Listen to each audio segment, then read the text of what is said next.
April 3rd, 2023 work session order.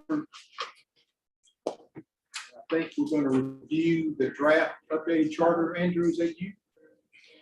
Sure, I'll be glad to lead off. This is really a follow-up to about a month ago. The Public Safety Commission received a briefing from Councilmember Sams, myself, and external counsel that's working on the project, the charter redrafting project, Jonathan Bledsoe. Where is Terry? He's on the screen. Oh, there he is. All right. It's frozen. He's unfortunately dealing with the challenge we've been dealing with since 2020. I'll let you guess what that is, but He's quarantined. He's got COVID. Well, he's unable to be with us. Oh. so the consensus.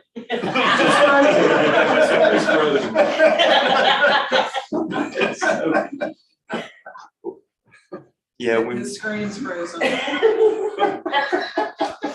Oh, The consensus, I think, at the Public Safety Commission, there were obviously quite a few concerns brought up by the individual members of the Public Safety Commission, and the contingent of Councilmember Sams, myself, and Council Bledsoe.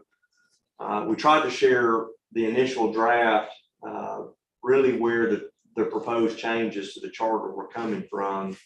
And the way Jonathan described that was they fit into one of three buckets. It was either a change that was basically generated by trying to get our charter in conformance with GMA's model charter.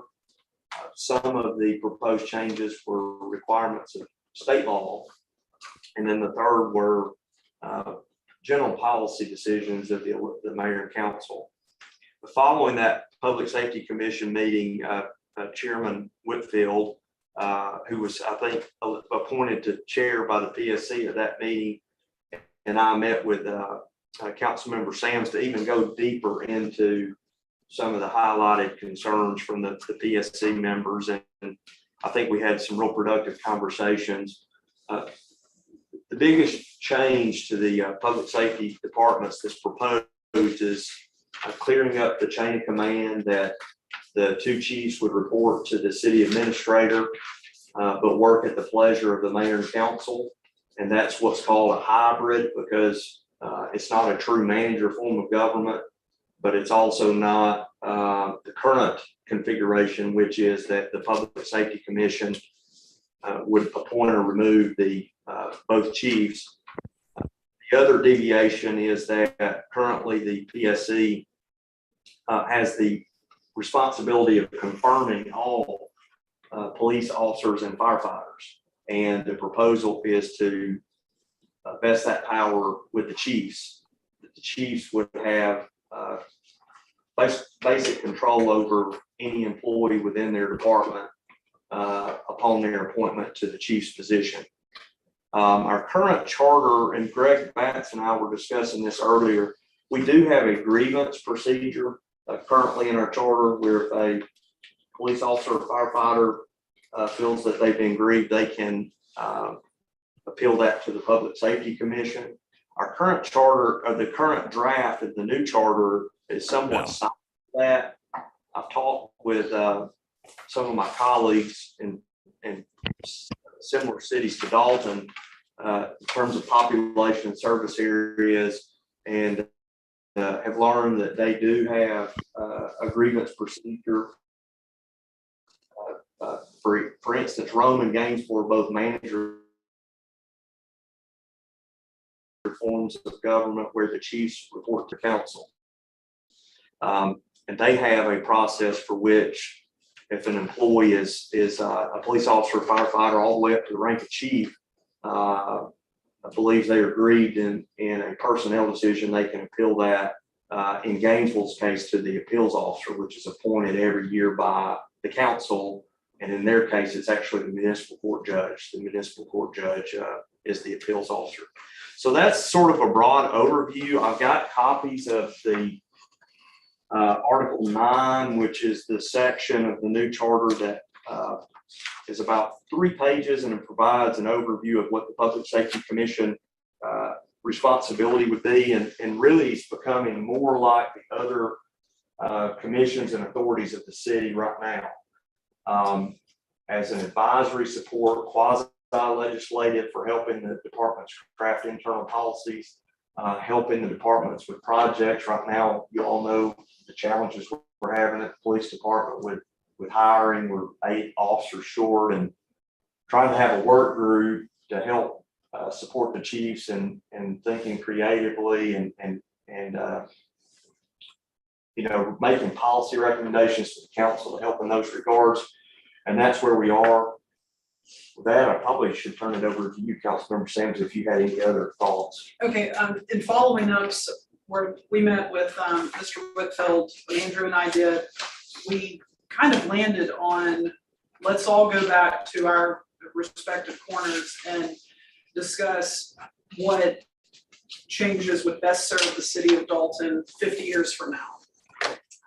And the concerns we have about bad actors, both on the elected side and bad actors on that could potentially exist on the Public Safety Commission side, and how do we protect the entity and the asset, which is the city of Dalton.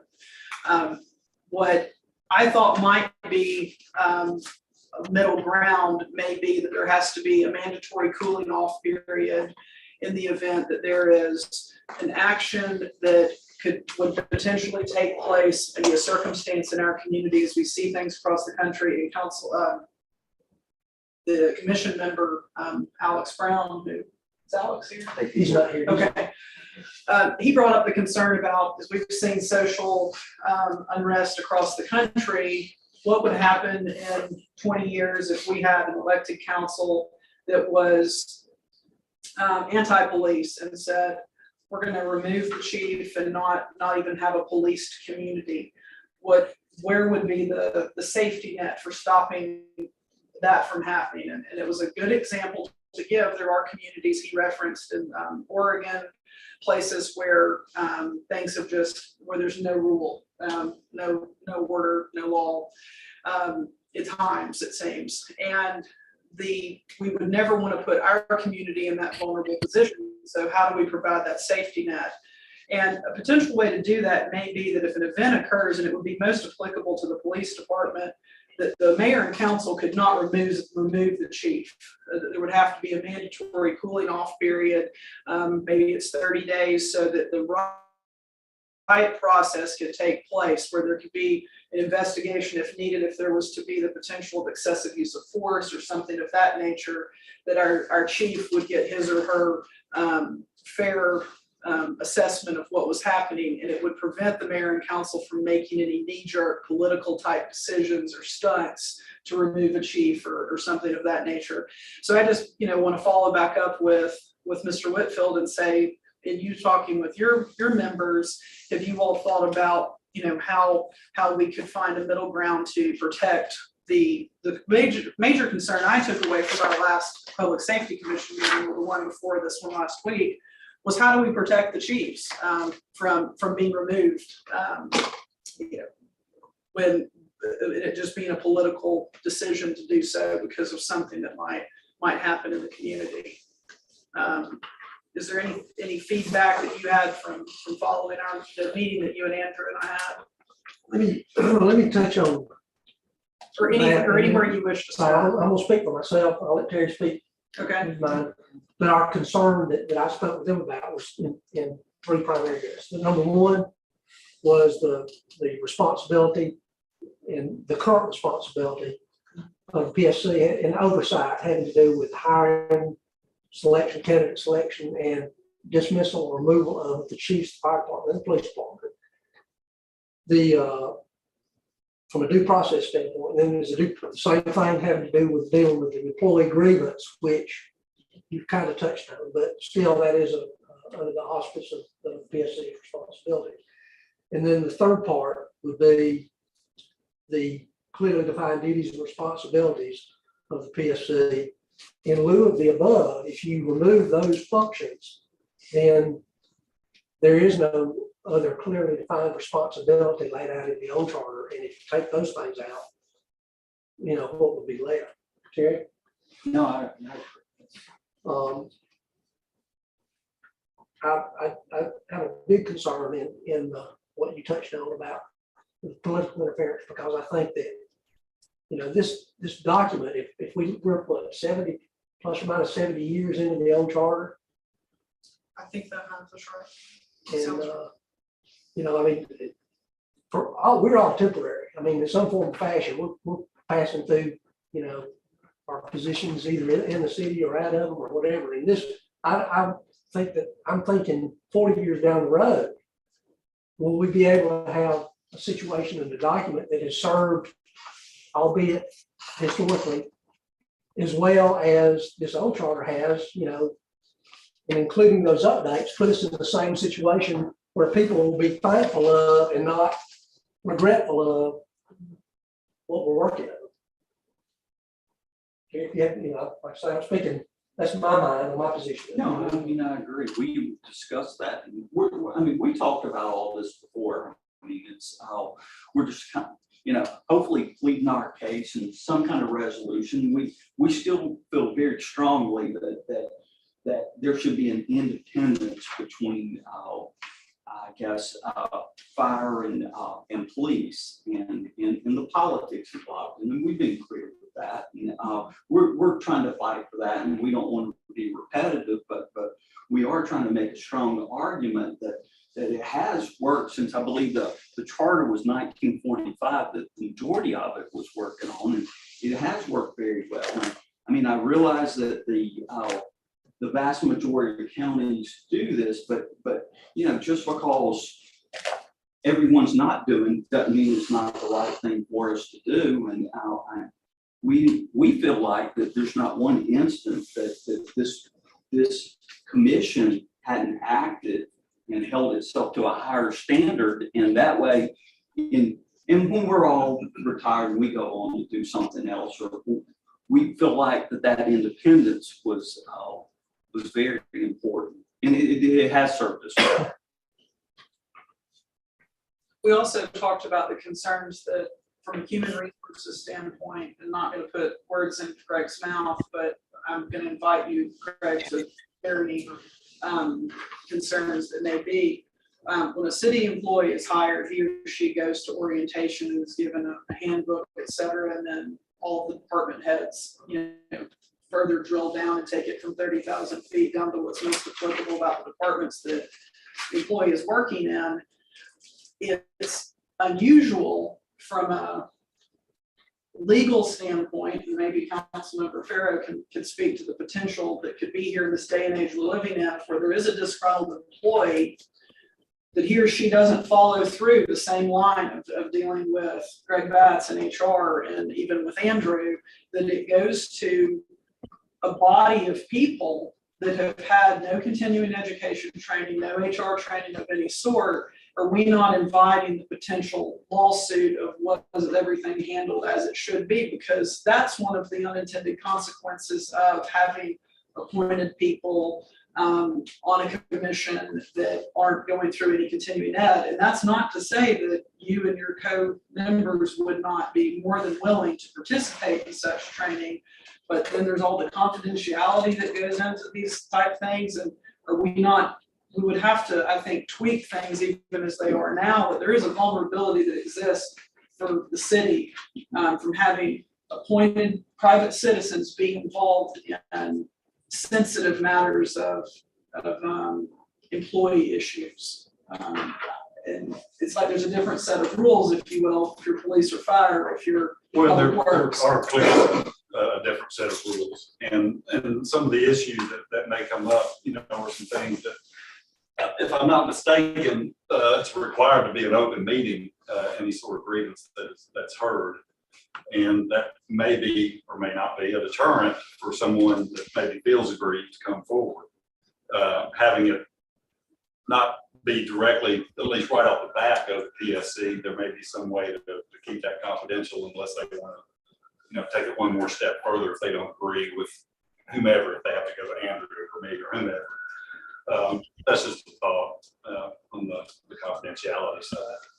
And for anyone that's not aware, the Georgia Municipal Association's lead counsel, Lucy Patel, has a lot of concern about those type of things. When he gives advice to municipalities, and the most active municipalities in GMA are often cities that are smaller than us.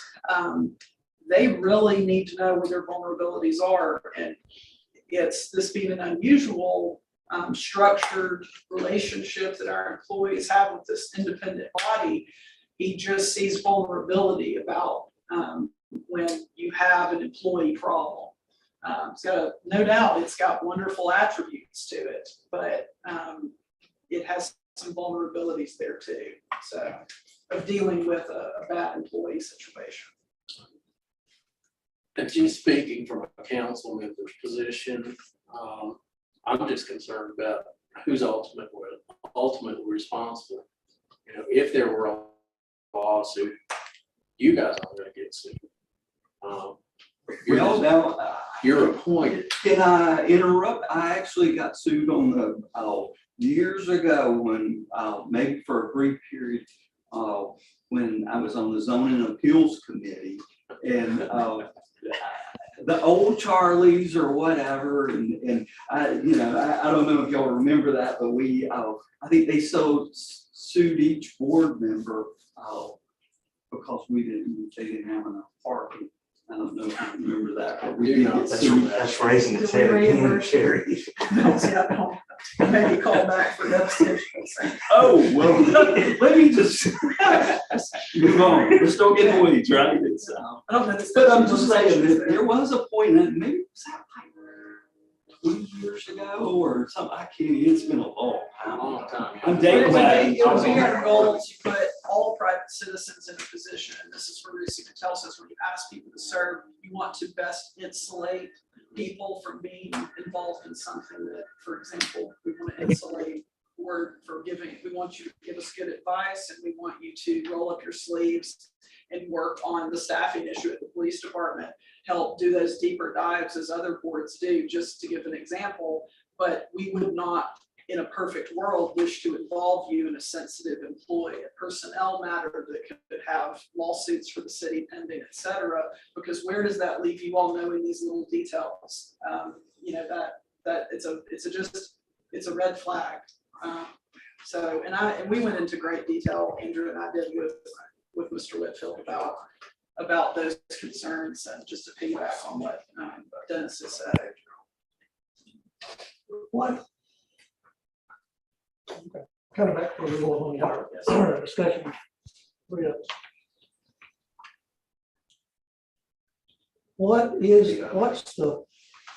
What's the desire laid out by the GMA when you say that their concerns are? Then what option is there, if any, based on what you're hearing, that would allow a board like the PSC to continue a function as a in the position that we, the broad position? Does it exist in their mind, or are you saying that their best advice is it's something that's been in place that no longer needs to be in place because of the current climate, legally or whatever? Well, what I can attempt to answer that, following our meeting, I did reach out to Rusi about that, because it was like, okay, if what the current configuration we have is less than ideal in terms of the model charter, what is ideal? And there's no silver bullet answer to that. So, I mean, Rusi pretty well said that, that I think it's so clear to them that at least at the appointment and removal of the chief level, GMA's position was that holds such gravity that power should be vested in those that are accountable to the voter. That is how they responded to that those that are responsible to the voter have that checks and balances should be the ones making that call, whether it is directly in terms of what we proposed with this hybrid form of government where it would be administrator, but at the end of the day, the administrator would not have the power to appoint or remove, or through a city manager making that call, one person, and then obviously that person's appointment to that position is held accountable with the mayor and council, who are then accountable to the voters. We quizzed Rusi about that there's a state statute with regards to the removal of a municipal court judge. The General Assembly put into place a very detailed procedure for when a council can remove a municipal court judge, and the judge is entitled to a hearing and all these things. And I asked GMA, could you not have a similar process like that for the police chief, for instance, if there's a concern about political interference with the law enforcement process or whatever? And their answer was no, that there's a clear separation of powers issue with the judicial branch that does not exist with the police department, because it's an executive part of government. So the recommendations that I got from some of our fellow cities was to have language in the charter that talks about governing body interference with the officers or employees of the government. And we actually already had that in there because it was in the GMA model charter. Section 2.3 of the proposed charter has a section that talks about the governing body should not give any kind of direct order to anybody under the city administrator. And then what I might suggest is that we keep part of what the current charter says about to address the concern about a police officer or firefighter that may feel like they've been grieved in a decision of the chief, to let them appeal that to the administrator. If they don't like the decision of the administrator, appeal it to the PSC. You could conduct a hearing in executive session, and then make a decision out of executive session. The problem becomes what Annalise said: if we don't have some training, HR training, the city opens itself up for some liability. If you've got folks that don't go to require mandatory training and are potentially hearing very sensitive personnel matters, number one, or number two, making a decision not in keeping with HR best practices. And so, but that's a thought. I mean, that I think would address the concern of the employees. And as it relates to the chief, one thing that I can speak of that's worked really well is, and I shared this before, but the process we used recently with the Recreation Commission, up until recently, that commission has been appointing the rec department director. And this last time that the rec department director was hired, we actually conducted interviews jointly with the rec commission, myself and Greg Batts, and the rec commission all sat in. Those commission members that wanted to participate in the interview process, and then we did sort of a blind straw poll on who the top candidate was, and there was consensus between the commission and the city staff, HR and administrative staff, and that process served us well because the city was bought into the candidate, the rec commission was bought into the candidate. I'm not saying that that's always the way it would work out, and then we jointly made that recommendation from the rec commission and city leadership to the elected officials, who then confirmed our current rec director. I think that process served us well, and I think it would serve us well with the two chiefs also. I do want to say that even though when Rusi Patel said there's no such state statute that protects, police officers, chiefs from, as it does judicial, those that are appointed, like our municipal court judge is not elected. So that's a lot of protection for someone who is contractually, an employee effectively. That doesn't mean that we can't author a policy that insulates a chief, a police chief, and we would extend it to the fire chief, but in this day and age, it's most applicable to the police chief. That doesn't mean that we can't have that language in there where I said there's this mandatory cooling off period, et cetera, where no one can go stand up at a press conference and say, well, don't worry, I fired that chief because, I don't like something he did and it's a political stunt. That's at least out. That was what I took, and I'm, you know, obviously not quoting Alex Brown exactly, but he made a very good point. There's things that happen in this country I couldn't imagine could happen, and they would never happen here. We can insulate our chiefs from those type of stunts. But no such, you know, rule exists currently, but that doesn't mean that we can't make it so here. And I think that's what you all were after, is wanting to make sure that if a police chief had done something, or directly under his or her supervision had done something that was absolutely wrong, that it was taken care of for the right reasons and not what was popular. To back up what Andrew said, yeah, I was part of that rec commission as liaison. I was there too, and I really think that process will serve us well with all of our other boards and commissions as far as hiring and firing the leadership of those departments, because you know, those commissions or those board members had a say in a big part in hiring, and it was good for us to have extra eyes there to look those folks over and see what the community wanted in a rec department leader. And I just think that's a good process. Well, and Dennis, if I may piggyback on that, the PSC, the rec commission, the solid waste authority, whomever, they're going to be the ones working with that person day to day, week to week, whatever. The mayor and council may or may not have, you know, periodic contact with them. But they need to have a voice. If not, you know, total, absolute control over that, but a voice, because they're going to be the ones working with them hand in hand.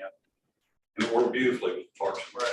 Yeah, and I think having you and the administrator there served us well as city representatives, and having the liaison there. But we had to work with them day to day too, so we want to Yeah, make sure we got exactly. the right person. Yeah, And we're all on the same page on that, because even when we interviewed the last two chiefs, we had a very similar process, right? I mean, we interviewed that with our liaison and Greg in the meetings, helped conducting it. We went over resumes and questions, and I don't know if you remember that, but you know, it was what we're saying now, we've done for years. We did that the last two chiefs. It worked really well. Everybody had an input, and, you know, Greg advised us, oh, well, you know, you can't say this, or maybe this is a list of questions that you want to look at. And so I thought the process worked great. Yeah. I think we're all on the same. Well, I had an issue with the process, and I had brought that up last time.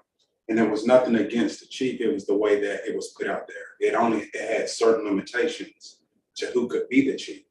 And you remember, that's when I said you didn't have any women could qualify or people of color could qualify, because it was only that group that made the decision, and it never came to the board and said, hey, guys, you're looking at, I think it was what you had to have 10 years of service with Dalton Police Department. I'd have to go It back was and- kind of all in there, then that's when, remember, we opened it back up to a wide one. So that's why I feel like it'd be better, like you say, let us be part of it at the same time. Not that it was the It Public was- Safety Commission's intention to Yeah. restrict categories, but because of the very nature of restricting it to years of service at Dalton PD, it excluded those classes of people. We did have some good candidates. There was a lady, I believe she was out of maybe Gwinnett. There was a lady. Yeah, when it opened back up, because at first you had to work for the Dalton Police Department. Right. And then I was like, hold on, if I had a daughter that was a police chief in, let's just say Clayton County, Mhm. that's been there 20 years, she can't even apply because that one stipulation that was there. Right. So then it Right. went back and opened back up to like it was statewide. Right. So that's one of the things that goes back to the HR process, that if somebody else would have seen that, then they could have brought up something like, are you trying not to, or something like that. So that's one of the issues that I have. And it was just an unintended consequence of trying to be loyal, I think, as a commission to those that have served and worked and put in their time at Dalton PD. In all fairness, we always, during our interviews, we always were impartial, but, you know, given 50-50, you know, we always believed in promoting within, so that, you know, if you've got a candidate that's put 10 years in or 15 years, obviously they've earned the right to have maybe just a hair in there because they know our policies and procedures and we know them, we know their history and. I think that's natural anywhere if you want to reward loyalty, but it was, I think it's just involving HR. When we post something, Craig vets everything about it. Hey, is there an unintended consequence here that we're seeing what the, you know, qualifying criteria is for a candidate? Just give this an example, but to give you an example of what the practice has been, is that when we hear the current charter, it is that you all are the board of directors of the police and fire department is the way it reads to me. Well, that would certainly extend to a budget. And I don't recall a time that it has been the practice of the chiefs coming to you all to tell you. It's been the practice of the chiefs to go to the city administrator and or mayor and council to say, I need to consider looking at pay increases, or I need to, you know, have benefits looked at. They report to you all that such interactions have occurred, but it has actually been the practice that they're already working with Andrew and Cindy Jackson, the finance director for the city, in those processes. So they function in budgeting like all the other department heads. So we're already, our practices kind of fall into what we're proposing. They may have made mention to you all in a public safety commission meeting or sent and shared and copied you on communications, but it's not been the practice of you all to come and then lobby for those changes to the mayor and council. So I think it's been our practice to kind of function the way we're proposing is a best practice. And I'm just using budgeting as an example. I've already worked directly with. And I agree with that. We never tried to get in the middle of the different departments and the budgeting or we were kept, you know, abreast of what was going on, but we never tried to inject ourselves in the middle of saying. And I think that's what we're proposing is that would continue, but that's an example of a practice that already is. And we were totally fine with that. So, but I think, you know, that Chief Engels here and Assistant Chief Crossan are here, that they've always followed the other department head practices when it's come to budgeting. And that's a huge component of running their departments. But we're reporting it to you all and you all saying, that doesn't sound right to me, or I don't think the mayor and council is listening to the needs and like where are they making changes? That's where every other board would come to us and say, I have a concern you're not best supporting or empowering your chiefs or your department heads to do his or her job. That would continue. So I think that's already the way that the relationship functions. But if we really wanted to run it the way the charter reflects, they should really be bringing that to you all. But that's never been the practice. Right.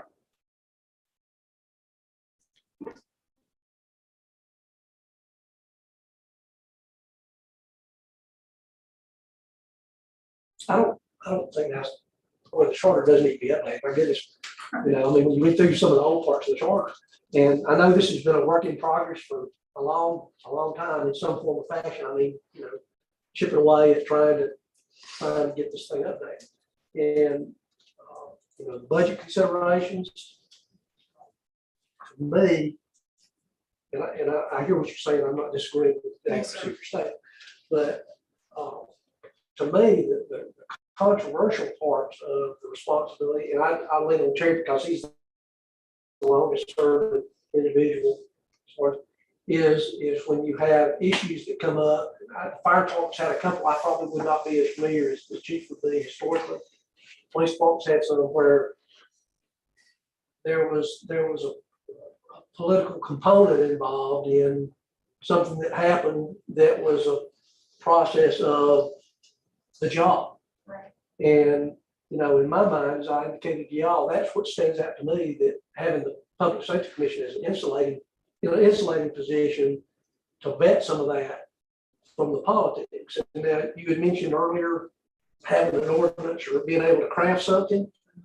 You know, I think that would be, I'd like to see something like, I don't know what that would be or how it would be worded based on what y'all's discussions with GMA.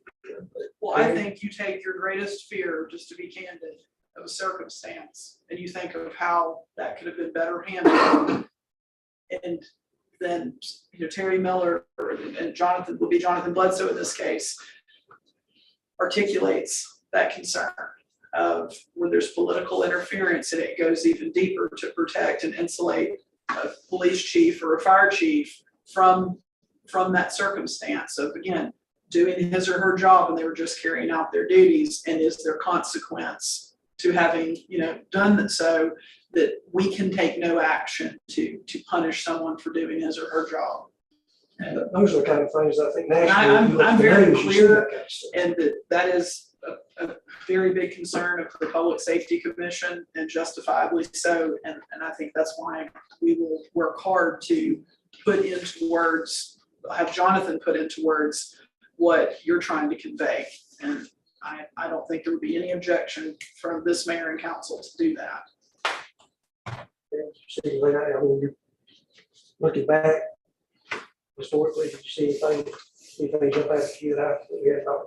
I think trying to compare this with some of those national situations is not very comparable. All the ones I can think of were governments that had a strong mayor system, which we don't have.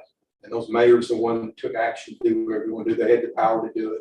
Here they don't. No one person on this council or mayor has any power to do anything without two or three of the others. So I don't think that's a concern that I would be that concerned about. If you end up electing 5 wrong people, well, that's the citizens' fault. If it's the right people didn't run, whatever.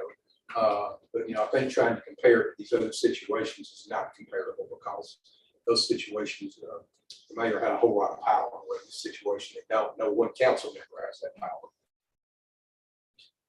I think the biggest thing with us is we get it, big picture, we understand where the mayor and city council is trying to go and how to be able to direct everybody, and I totally understand that and get it. We just, I guess it's our loyalty to public safety and to the police and fire, and we just know that independence worked great for so many years, and I guess it's just hard for us to change that and think, well, we're going to give that up, and so I guess we're fighting for what we know works, and I'm sure what you guys are trying to do. I mean, I totally get changing the charter and having it come to a city manager or administrator or whatever. It's One of the things we're trying to do is with a city manager is to clean it up for the city council itself. Because right now, nobody's real sure who's in charge of what, who we can go to, whatever. We have to go to each individual department head, whatever. We're trying to look more like other cities, whatever, where we have one point of contact that we go to and say, hey, Andrew, or whoever the new Andrew is, or whatever, this is what we need done, or whatever, and have somebody who can do that. Obviously, the rec commission had the biggest changes. The first time when I was the mayor, we had the citizens change that. They had their own tax. They didn't have to go to anybody. They funded themselves and changed that. And then this last time, we obviously got a whole lot more involved in hiring process itself, but with their help also. And I thought it worked really well. I think the same thing can happen with police and fire. I am sympathetic to, from the standpoint of police and fire, particularly the police, are subject to more political interference than other ones can be, or whatever. It could be detrimental. So I can see that trying to give them some more protection there. But once again, let's not get carried away with some of these other cities across America, because it's not even comparable here, because those had a strong mayor system where they could do whatever they wanted to do. We've got good checks and balances in place, and that's one of the things that we want, that uniformity that we've talked about. Is a weak mayor system provides a lot of more checks and balances than the alternative. So the hope is the accountability is in the numbers of it takes more than one, as David's saying, but also there is a criticism too about power being in appointed people's hands. And that's a problem when you have the right people. And I have lauded, and I hope I have conveyed that the ethics of you all as individuals. And so just collectively as a body, that what if we had one bad apple in there and that one, gets kind of, a momentum going? There's no ability for the voter to change that. The voter could change us. And so appointed power is potentially can be a very dangerous thing. And I want to applaud you guys. I've always thought the Public Safety Commission did a great job, continues to do a great job for us as an elected official, having you guys and the other committees do a lot of electric for us is just incredible. So thanks for what you do. Well, and I think it comes down to that selection process that when you do the hard work like we did during the interview processes, you get the right candidates and the right people in the job. A lot of that seems to take care of itself, right? I mean, when you got the right fire chief and police chief, I mean, they make our job really easy. I mean, those meetings are boring because they do such a great job. It's handled way before it got to us. So we can't take credit for that. We just take credit that we had our own little input and hopefully put the right folks in the right job. And we did take it very seriously. I mean, we really did. I mean, so many of the candidates that we had, Matt, were such great candidates. I mean, you could lay 8 out there, or 10 out there and say, well, all the resumes look exactly the same and they're all overqualified and you're all great candidates. And oh no, y'all do that in all the other departments as well.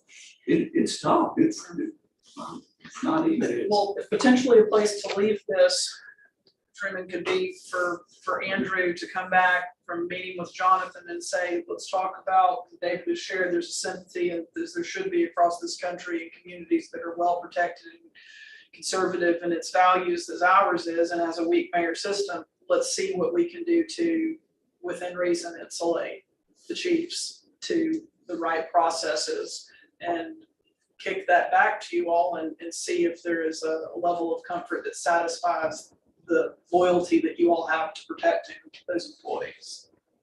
Okay. Would that be a fair place to? I think that's, I'd like to, I'm open to hear any options. So, and I think, I won't speak for the people that aren't here, but I think everybody would say the same thing. More information is better. We want to end up, like I say, I want us to end up with the best thing that we can have 50 years from now. Right. Yeah. And we don't want to look like other cities. We want to look like Dalton. But when there are best practices that are established that are HR related, I think we as a council have a responsibility to listen to the legal counsel on. I'll loop Greg into that as well with all of his many years of expertise on the personnel practices and then our current grievance procedures, our current, we actually have an ethics commission that's not thankfully had to be active, not a commission, but council appoints every year members from the public to the ethics commission. So we'll figure out how to package all that up and provide this elevated procedure for public safety. And if I might ask one question, since Greg's sitting here, or anybody that we're talking about the hiring and dismissal. Now, I haven't seen anything in the charter specific to that as far as the follow along and what due process will be for the dismissal, other than they go to the city administrator. Is there what would the current process be? Now, let's make sure we're talking about chiefs or we're talking about police officers and firefighters. Let's just say police officers. I think we're clear on what chiefs is. Police officers. You'll speak to our current employee handbook, what it says. Well, the handbook basically reflects what we talked about with PSC. If it can't be just anything they got written up for something. It has to be something material, demotion, termination, et cetera. Right. That if they are in disagreement with that can be appealed to the Public Safety Commission. And that's pretty much what it says. You all decide that the chief make the right call or not, and that's done in an open meeting. Of course, y'all could discuss it privately, but then you'd have to vote on that in an open meeting. So under the new charter, the same circumstance hypothetically, would come to you. Yeah, operational control. And one other thing in our personnel, just let finish this and then I'll answer the question. We do have a procedure if an employee feels grieved that doesn't warrant maybe going through that official formal process. They can go to their supervisor or the HR director or the administrator to sort of appeal the decision, or if they feel like they've been grieved, they have options where they can go for other types of issues in our handbook. Under the proposed charter, I envision that process remaining the same because that's more of a personnel policy of the city. Our handbook will still be continuing to live in its current fashion. It's just operational control would be through the administrator, and then the chiefs would be subject to removal by the mayor and council, and any employees would be subject to removal, not by the administrator, but by the chiefs. But again, if they feel like they've been grieved in that, I think what we're talking about doing now is trying to provide an elevated grievance procedure for police officers, particularly where there may be some concern about political interference related to the personnel decision. But I would envision that policy continuing on. One thing that GMA is trying to make clear to us, the charter is intended to grant broad powers. It's not intended to address every situation that comes up. You do that through adoption of resolution and or ordinances. And our personnel policies back, I'm sure, at one time by the council adopting that as the personnel procedure at the city of Dalton. That's where there's some confusion now, because with public safety employees, at times it's not clear, but I think if we clearly lay out what the process is, that it would serve us well moving forward. And as it really, we made the change about for the expediency need that Terry, you and I talked about with alcohol licenses last, I think it was summer. We had restaurants that are popping up all over the place and stores that the way the calendar was going to fall is going to be 6 or 7 weeks, just the way something was falling. That the mayor and council can authorize, after the professional staff at the city that has taken the courses, and Jesse who is vetting everything, that practice didn't change at all. It's just the mayor and council could authorize that a person could have a business could have to serve, do its alcohol. If there is what Terry Miller, and if you can unmute him. He's unmuted. Terry, can you? He muted himself. Yeah, can you hear me? Yes, sir. Very well. Can you speak to what? I apologize for my video. Somehow I've gotten that frozen or messed up, but yeah, I'm listening. So with alcohol, if there's a violation of an alcohol, it's license. What is the process currently? And this I would hope would continue if there is a problem. How does that person would come before the Public Safety Commission, correct? That's correct. Any violation, suspensions, revocations, that process still stands. I mean, that's I haven't experienced any, Terry and Truman, since I've been actively serving, but I don't think we've had any in the last couple of years, but we used to have a lot of for calls. Yeah.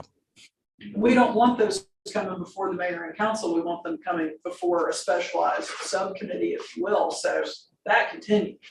But an example of evolution was we have all these people wanting to get alcohol sales out there, and we want the tax. We are not trying to trip anyone up or slow anyone down on doing business in the city of Dalton, but we don't want to be directly involved in the process of listening to, has there been a violation that needs to follow the proper channels. But for expediency reasons, we started hearing those because we meet twice a month, and we take care of those. But I think that's been a really good example of just the evolution of the need and the changing of the times that comes before us. But it wasn't intended to cut you all out. So that's an example I just wanted to reference. Thanks, Terry. Thanks, Terry. You're welcome. Follow up on what we've been talking about. I've just got a few miscellaneous thoughts, and I go a long ways back with Public Safety Commission because, you know, acting as a city attorney, that was one of our responsibilities. I go back to the Dennis Brent days, you know, even before Bill Weaver. So I understand the historical context there. Having said that, I represented several other cities where there was nothing anywhere like a public safety commission. And I don't think that in any way is really the norm anywhere else much in the state. But I think it's played a really valuable role here. I think it's good to get citizen involvement in public safety like that. But my concerns are a couple. I was always concerned with this grievance process, especially when you get into litigation, which a lot of times happens because of the action of one of the employees. And then you air all this publicly when you're involved in litigation. And I think any lawyer representing the city, you know, would say that puts the city at a severe disadvantage. That's one of the things I'd like to see addressed in the new charter. And I also think that although the council would have the ultimate decision-making authority, I think certainly the commission should be involved at all levels like it was in the recreation process and should be involved even if we do move the actual ultimate decision over to the council, that you folks would always be involved in the interview process and have input like was done, you know, in the recreation. I thought that worked really well. I understand why, you know, the city has the ultimate authority, the council has the ultimate authority, just like in cities all over the state. They should probably be the decision maker in the hiring and firing, but I do think that the commission should definitely still play a role like it always has. And I know the city will certainly, you folks work with them day to day, will take your input, you know, in any decision. Those are just my miscellaneous